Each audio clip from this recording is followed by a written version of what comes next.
Leikfélag Menntaskólans á Egilsstöðum setur nú á svið uppfærslu á söngleiknum Thriller.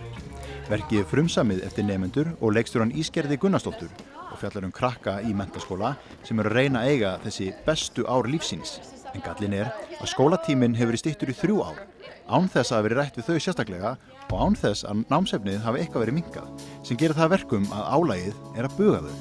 Á sama tíma eru þau að reyna að móta sig sem sjálfstæða einstaklinga, leysa úr flækjum ástarlífsins, finna út úr áskorunum félagslegra mótunar, persónuþroska, kynhneigð, já, og þá tímu snjallsíma og samfélagsmiðla.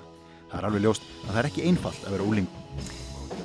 Það byrjaði með því að við bara vorum ekki með neitt. Við vorum búin að ákveða að, við vorum búin að leita að verki svolítið lengi og svona búin að rekast á veggi í því, svona ekki alveg nógu sáttar við hitt og þetta og svo ákváðum við að Thriller gæti verið skemmtilegt og það eru til 2 handrit af því fyrir sem að Versló hefur sett upp og við urðum svona allar svolítið spenntar fyrir því, skemmtileg tónlist og svona og svo vorum við að lesa handritin og þá vorum við svona kannski ekki alveg endilega á því að nota þau í heild sinni og þær voru svona að senda á mig alls konar breytingar og það var orðið svona það mikið að ég spurði þær bara, en við bara búum til okkar eigið. Og það var svona fyrst kannski smá óöryggi gagnvart því, en svo ákváðum við bara að láta slag standa og gera það. Og þá í rauninni bara byrjaði ég að koma og halda námskeið hérna og þá byrjuði bara svona að kynnast hópnum og byrjuðum í svona spunavinnu. Og ég setti þeim fyrir alls konar verkefni í sambandi við spunana. Og svo vorum við að því í svona 2 vikur og þá fór ég, meðfram því og eftir það fór ég að skrifa handrit upp úr spununum þeirra.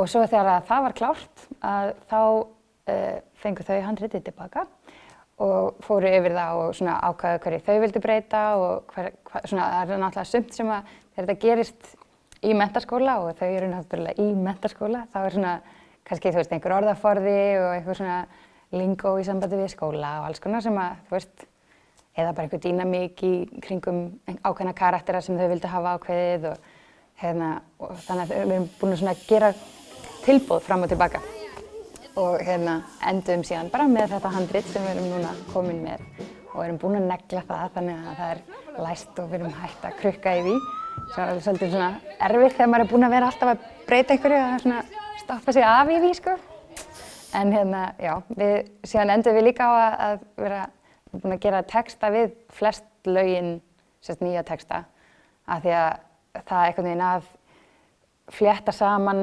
texta sem fjalla eitthvað annað úr einhverju öðru verki inn í okkar verk sem var orðið að einhverju öðru það var bara orðið svolítið flókið þannig að það var eiginlega auðveldara fyrir mig að búa til nýja texta heldur en að nýta þá. Ég veit ekki. Það er ekki að það sé giftur. Nákvæmlega. Það er ekki búið að setja ríka á hana að butta. If she liked it, she should have put a ring on it.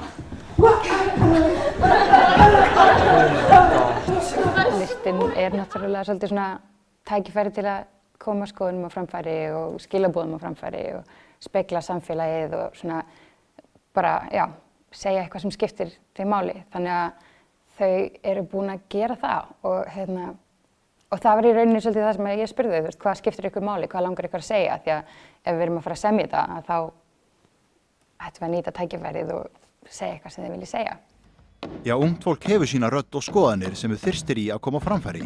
Listinn kemur þar inn sem hentugur vettvangur til þess að tjá sig, en síðan þarf líka einhver að hlusta. Einhver eða helst við öll, því öll eigum rétt á okkar skoðunum. Að koma að það búið að segja við þau bara, þetta eru skemmtilegustu ár lífsins og bara bestu ár ævinnar og eitthvað og svo það bara eitthvað, ok, þetta eru bestu ár lífsmíns og svo bara eitthvað, en ég er að drukkna í skólanum og bara ég hef ekki tíma til að eiga þessi bestu ár lífsmíns, hvað er ég að gera? Þú veist, og það er eiginlega svona, maður svona velti því fyrir sig hvort það sé rétt að það hafi kannski verið farið, og eða þú veist bara að, ég veit ekki, hvort að einhver spurði þau, hvað finnst ykkur að stytta skólann, hvort að einhver hlustaði á ef að þau voru ekki sátt með það. Ég veit það ekki, ég var ekki að fylgjast með því það grannt, en það virðist ekki vera. Að hlusta er nauðsynlegur hluti svo samtal geti átt sér stað.